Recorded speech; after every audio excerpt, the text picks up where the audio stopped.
the night the White House went completely dark.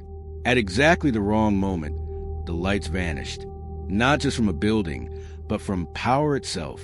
And for a few minutes, no one outside was meant to know. To understand why this night still matters, we have to step beyond symbolism and into consequence. The White House has always been more than walls and rooms. It is a signal, a living message to the world that someone is in control. When that signal fails, even briefly, the absence speaks louder than any speech. Today, in an era obsessed with visibility, surveillance, and constant connection, the idea of sudden darkness feels unsettling for a reason, because it exposes how fragile authority truly is. That night did not begin with chaos. It began with routine. Staff finishing late work. Security following patterns refined over decades. The building breathed as it always had, calm and predictable. Power hummed invisibly through corridors that carried presidents' promises and secrets. No alarm sounded. No warnings arrived. Then, without drama, the current stopped. At first, it looked like a minor technical issue. Backup systems were expected to respond. They always did. But seconds stretched longer than they should have. Emergency lights hesitated. Radios crackled with uncertainty instead of clarity. Somewhere deep beneath the structure, a failure moved faster than protocol. Inside, the darkness did something unexpected. It stripped away hierarchy. Titles meant less when no one could see the insignia on a suit or the seal on a wall. Voices became the only currency. Decisions suddenly depended on memory, instinct, and trust rather than procedure.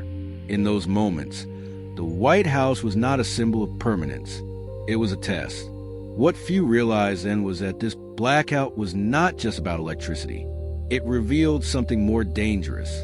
How many assumptions were built into systems never meant to be questioned?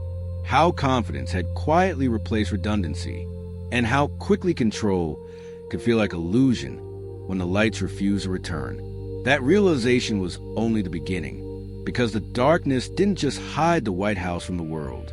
It forced those inside to confront what happens when power disappears from the place that defines it. As the seconds dragged on, confusion hardened into concern. Backup generators were designed to engage within moments, yet something delayed the handoff. Engineers would later debate the cause. But inside the building, explanations didn't matter. What mattered was that silence had replaced certainty. Security teams shifted instantly, but even they were operating in partial blindness. Hallways became unfamiliar. Corners felt longer. Every step echoed louder than usual. Communication lines strained as radios competed for clarity, voices overlapping without command. The White House had rehearsed invasions, protests, even war scenarios. It had not rehearsed the feeling of not knowing. What made this moment dangerous wasn't panic. It was hesitation. Each protocol assumed another system was already functioning. Each safeguard leaned on a different safeguard. And when those layers failed together, responsibility blurred. No single person held the full picture. Authority fractured into fragments of assumption. Outside the gates, the city moved on unaware. Traffic flowed. Lights glowed. The contrast was unsettling. Inside the most protected building on Earth, uncertainty ruled. Outside, normal life continued untouched. That disconnect exposed a quiet truth. Power is most vulnerable when no one realizes it is missing. Within minutes, conversations shifted tone. This was no longer about restoring light. It was about exposure. Foreign eyes. Internal trust. What if the darkness lasted longer? What if it was intentional? The absence of answers allowed imagination to run unchecked. Somewhere nearby, a senior official made a decision without waiting for clearance. Others followed instinct over hierarchy.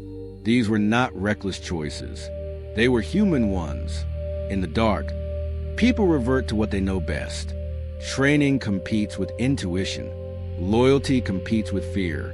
Eventually, emergency systems began to respond unevenly. Pockets of light returned in isolated zones, casting sharp contrasts instead of relief. Shadows stretched longer than before.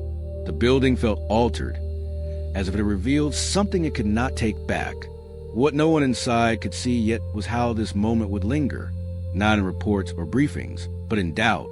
Because once you experience the absence of control, you never fully trust its presence again. And the White House, that night, learned how thin the line truly was. In the hours that followed, the building returned to order, but not to innocence. Meetings resumed, lights stabilized, security logs filled with technical explanations.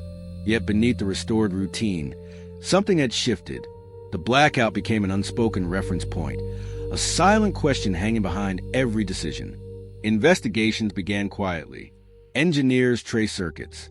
Analysts reviewed redundancies. Reports used careful language, avoiding words like failure or vulnerability.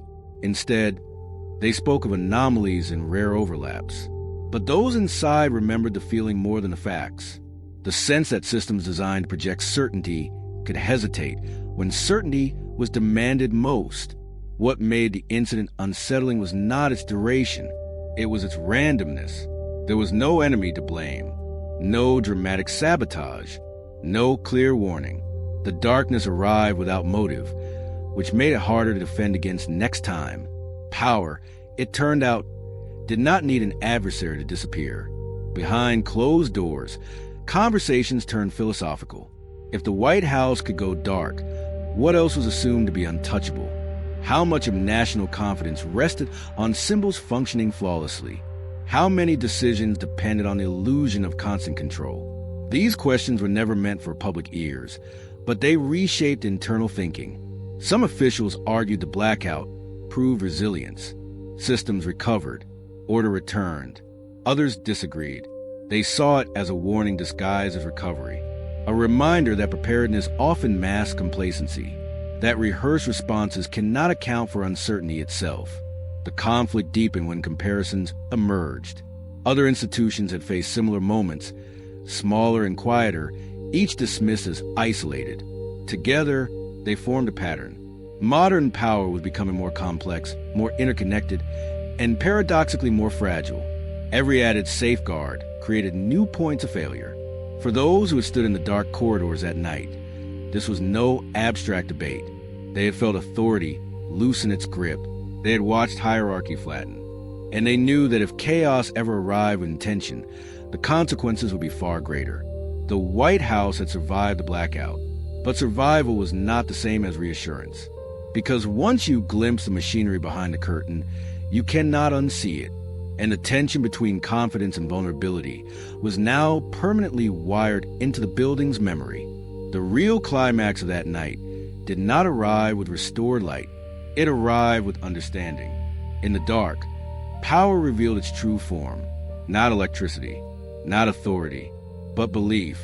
Belief that systems will respond. Belief that someone is always in control. Belief that symbols are stronger than reality. And when that belief flickered, even briefly, the illusion cracked. By morning, the White House looked unchanged. Flags waved. Briefings continued. Cameras captured confidence. But inside, the memory remained. A reminder that modern power depends on invisible systems working perfectly all the time. And that perfection is never guaranteed. The blackout forced a quiet reckoning. Security was reevaluated. Redundancies multiplied. Protocols were rewritten. Yet the most important change was psychological. Those who experienced the darkness understood something the public never saw. Control is not absolute. It is managed, negotiated, maintained moment by moment. That lesson reaches far beyond one building. Today, societies rely on networks just as fragile. Power grids, communication systems, digital trust.